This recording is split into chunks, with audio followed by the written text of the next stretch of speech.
आपकी ये मंदिर वाली जो जगह है वो कितने एकड़ में फैली हुई है? 22 एकड़ में। 22?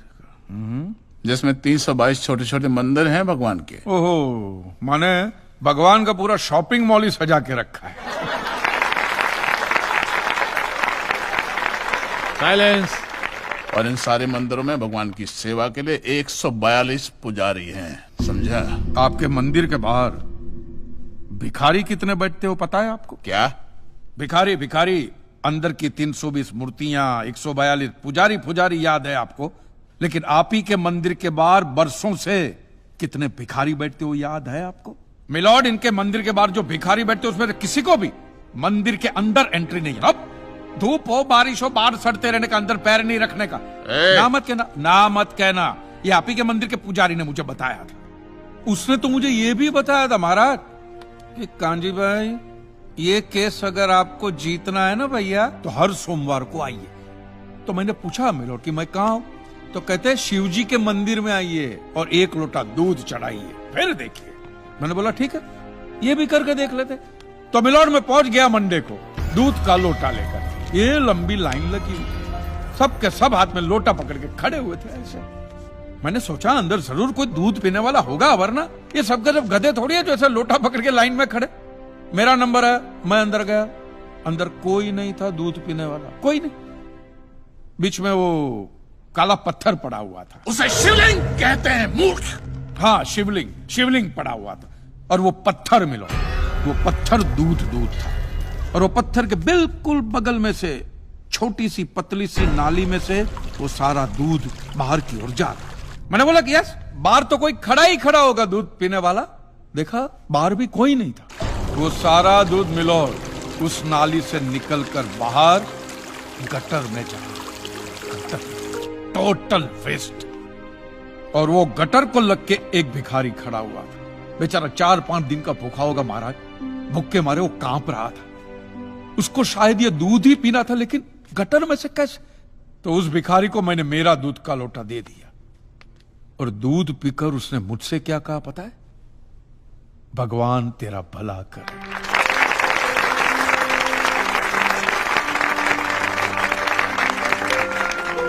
तो मंदिर में आने वाला एक एक इंसान वो पत्थर पे दूध डालने के बजाय किसी गरीब के पेट में डाले ना, तो सबसे ज्यादा पुण्य मिलेगा।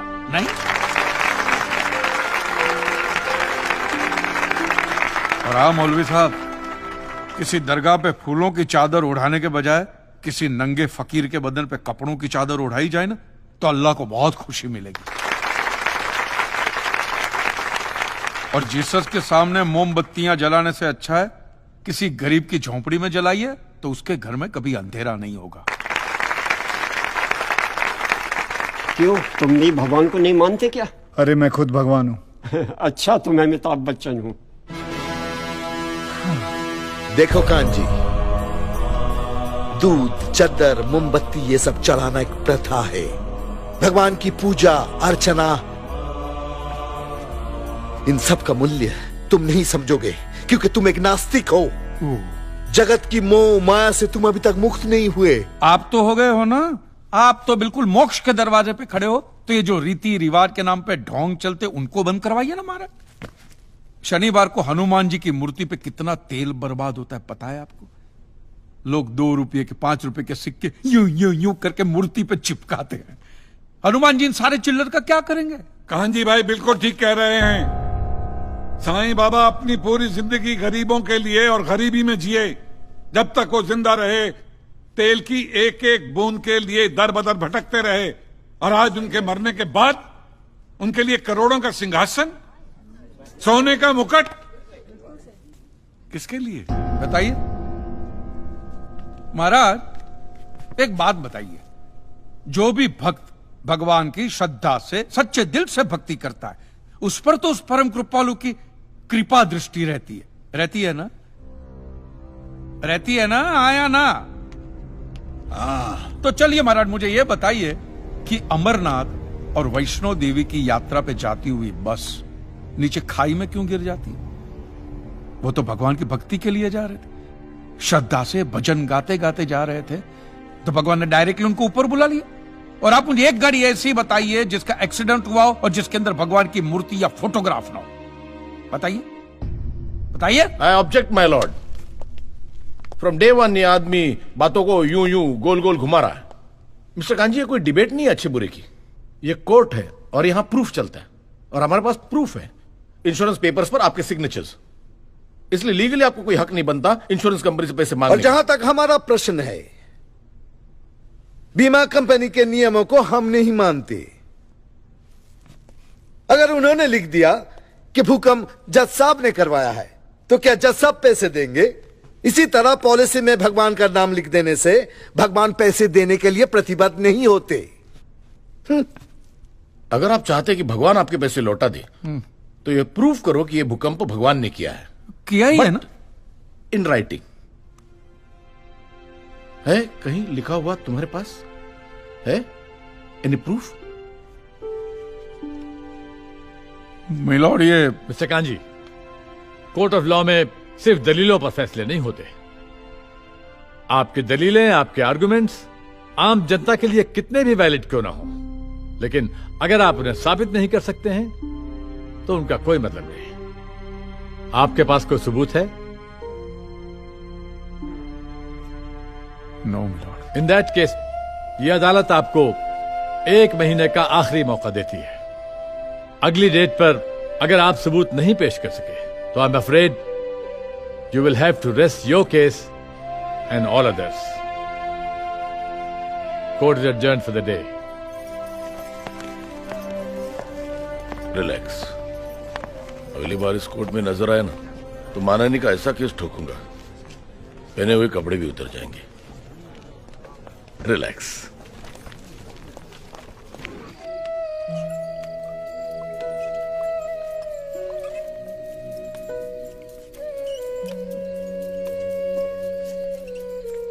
आज मुरली नहीं बजा रहे हो?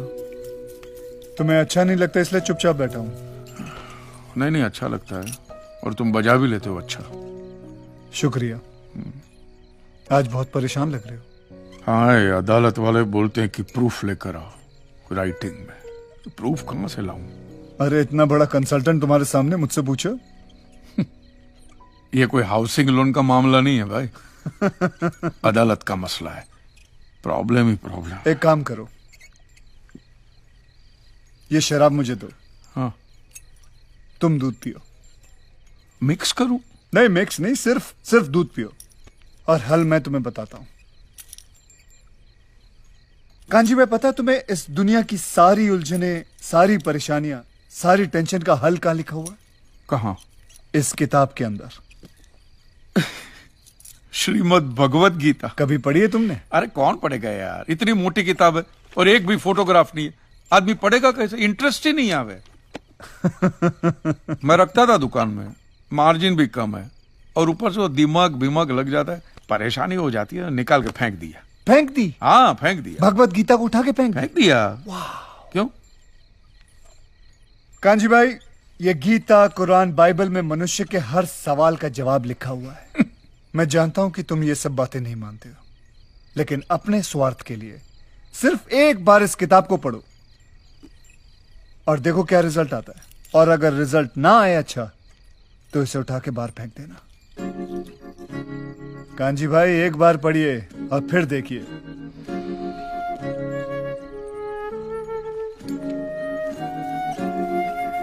पान पे किए गए मुकदमे की आखिरी पेशी है। क्लेम की रकम है 400 करोड़। क्या कांजी भाई ये केस जीत पाएंगे? ये देखना बाकी है। You may please proceed. Your honour, इससे पहले कि मिस्टर कांजी अपने तीखे और कटाक्ष भरे व्यूज बिना किसी रेफरेंस प्रदर्शित करें, मैं उनसे पूछना चाहता हूं कि उनके पास कोई प्रूफ है जिससे वो साबित कर सके कि उनकी दुकान भगवान ने गिराई है? मिलॉर्ड, अब जो सवाल मैं पूछने जा रहा हूं उसके लिए मुझे एक ज्ञानी पंडित की जरूरत है। तो आप मेरे जो भी कोई ज्ञानी पंडित है वो यहां पे आ रहे। सिर्फ ज्ञानी है, ज्ञानी। हाँ, आप बैठ जाइए।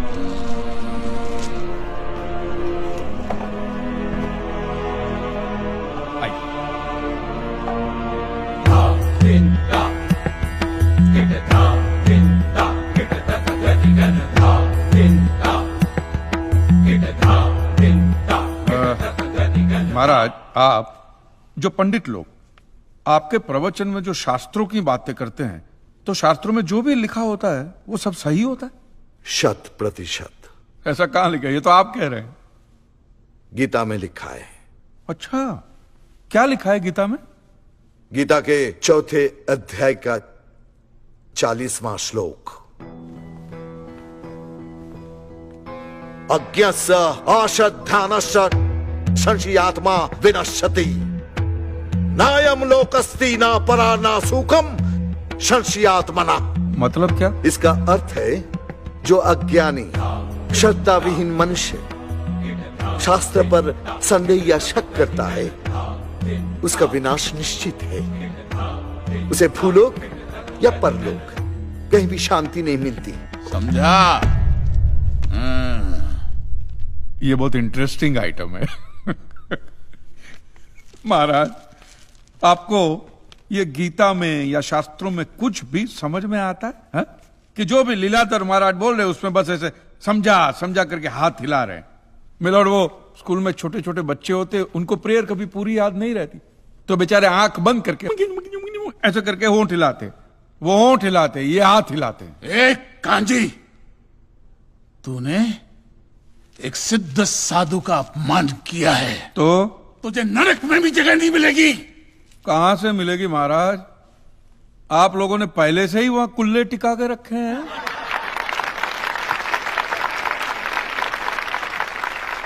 तेरा ये दुस्साहस नास्तिक!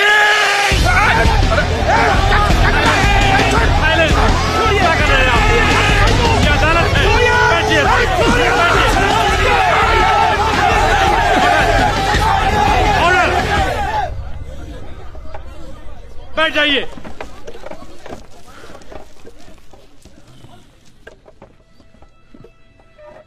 दुखेष्वनु द्विग्न मनः सुखेषु विगत स्पृह वितराग भय क्रोधः स्थित धीर मुनि रुच्यते।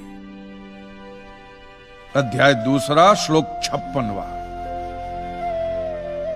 अर्थात जिस मनुष्य के लिए सुख और दुख समान अवस्था है, जो भय और क्रोध से मुक्त है, जो स्थिर बुद्धि वाला है ना, वही सिद्ध पुरुष कहलाता है।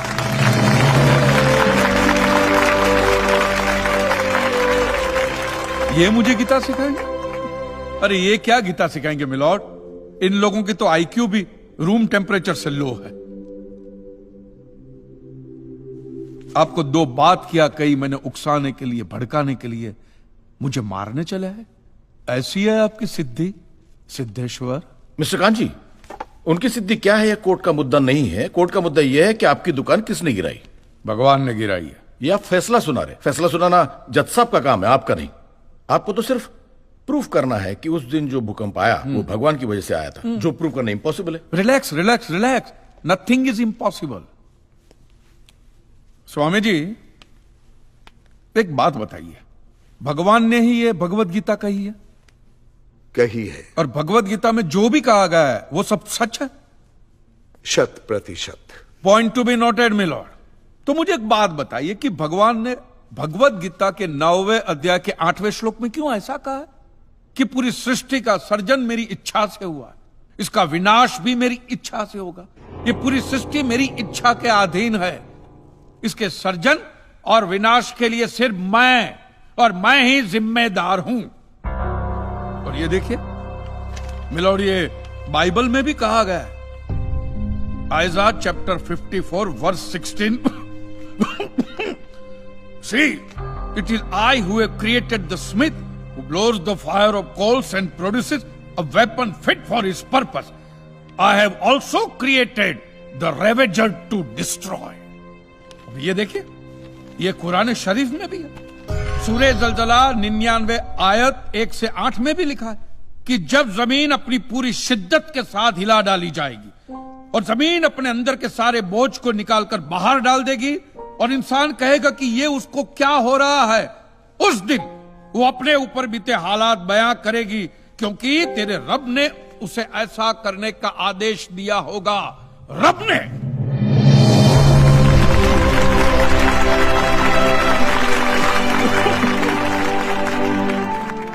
सारी बातों का मतलब एक ही होता है मिलोन, कि ये भगवान द्वारा किए हुए भूकंप से ही मेरी दुकान गिरी है। मतलब it is an act of God. ये सब ऊपर वाले की करनी है, और मेरे साथ साथ जिन लोगों का नुकसान ऊपर वाले की वजह से हुआ है, उन सब के पैसे भी ऊपर वाला ही देगा।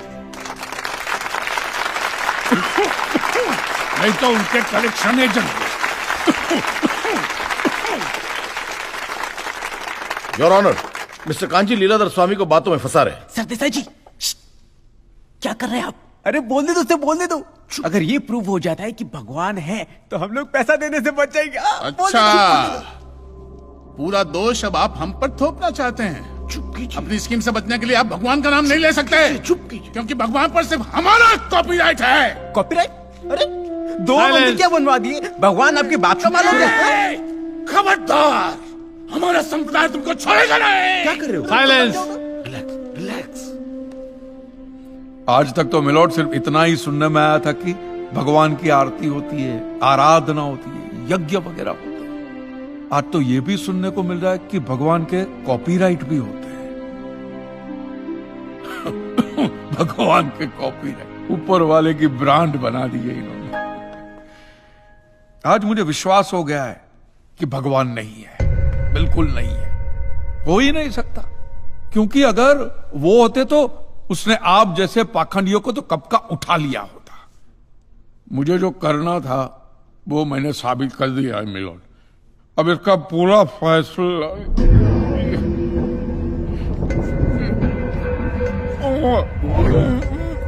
मिस्टर कांजी, आप ठीक तो है ना? मिस्टर कांजी, आप ठीक है ना? Mister kanji,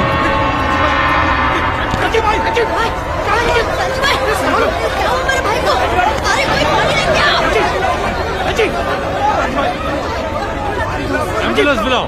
please call the ambulance.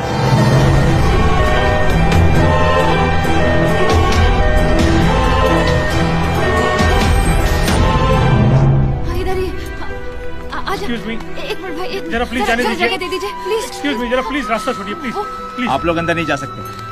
बोला ना मैंने, आप लोग अंदर नहीं जा सकते। आप क्यों नहीं है आप अंदर? डॉक्टर, वो ठीक तो है? It is a severe attack of paralysis and now he has gone into coma.